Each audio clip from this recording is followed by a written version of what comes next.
Part 2, 1820 to 1823. I was at this time in my 15th year. My father's family were proselyte to the Presbyterian faith, and 4 of them joined that church, namely, my mother Lucy, my brothers Hiram, Samuel Harrison, and my sister Sophronia. During this time of great excitement, my mind was called up to serious reflection and great uneasiness, but though my feelings were deep and often poignant, still I kept myself aloof from all these parties, though I attended their several meetings as often as occasion would permit. But in process of time, my mind became somewhat partial to the Methodist sect, and I felt some desire to be united with them. But so great was the confusion and strife amongst the different denominations that it was impossible for a person young as I was, and so unacquainted with men and things, to come to any certain conclusion who was right and who was wrong. My mind at different times was greatly excited, the cry and tumult were so great and incessant. The Presbyterians were most decided against the Baptists and Methodists, and used all their powers of either reason or sophistry to prove their errors, or at least to make the people think they were in error. On the other hand, the Baptists and Methodists in their turn were equally zealous in endeavoring to establish their own tenets and disprove all others. In the midst of this war of words and tumult of opinions, I often said to myself, what is to be done? Who of all these parties are right? Or are they all wrong together? And if any one of them be right, which is it? And how shall I know it? While I was laboring under the extreme difficulties caused by the contests of these parties of religionists, I was one day reading the Epistle of Jacob 1 paragraph 2, which reads, "If any of you lack wisdom, let him ask of God, that giveth to all men liberally and upbraideth not, and it shall be given him." Never did any passage of Scripture come with more power to the heart of man than this did at this time to mine. It seemed to enter with great force into every feeling of my heart. I reflected on it again and again, knowing that if any person needed wisdom from God, I did. For how to act I did not know, and unless I could get more wisdom than I then had, would never know, for the teachers of religion of the different sects understood the same passage of Scripture so differently as to destroy all confidence in settling the question by an appeal to the Bible.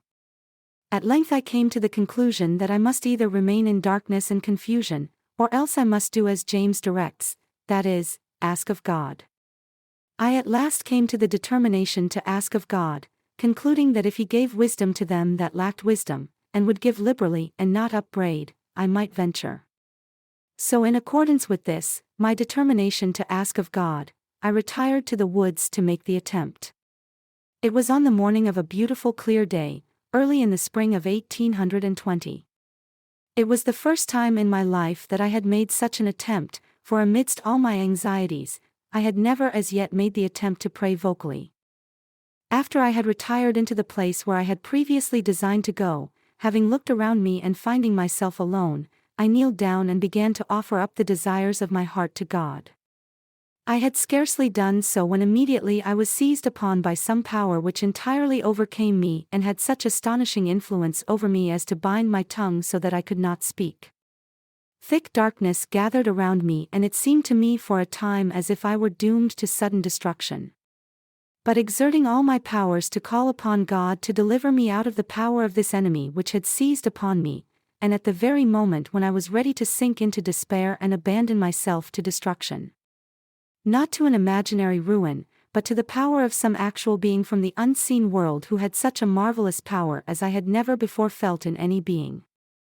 Just at this moment of great alarm, I saw a pillar of light exactly over my head, above the brightness of the sun, which descended gradually until it fell upon me.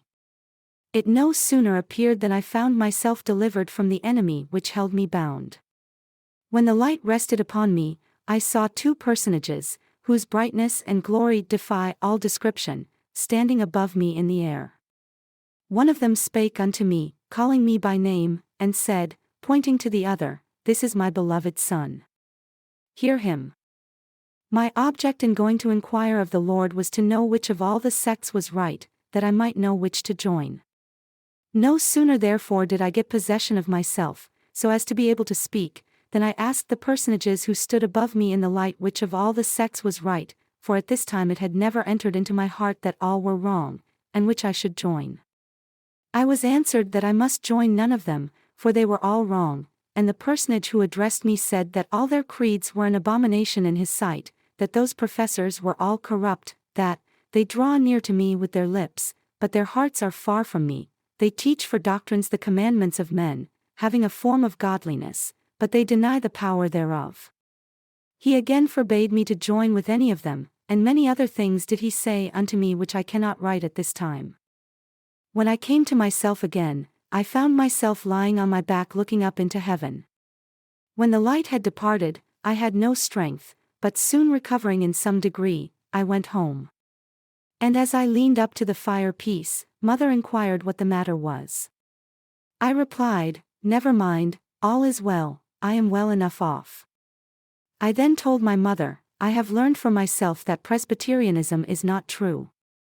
It seems as though the adversary was aware at a very early period of my life that I was destined to prove a disturber and an annoyer of his kingdom, or else why should the powers of darkness combine against me?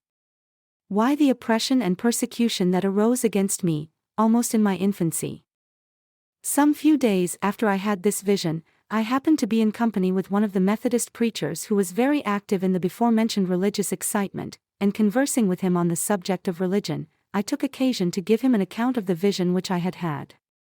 I was greatly surprised at his behavior.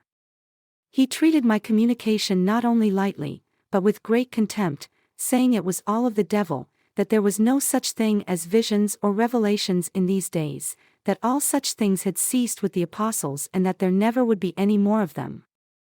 I soon found, however, that my telling the story had excited a great deal of prejudice against me among professors of religion, and was the cause of great persecution which continued to increase.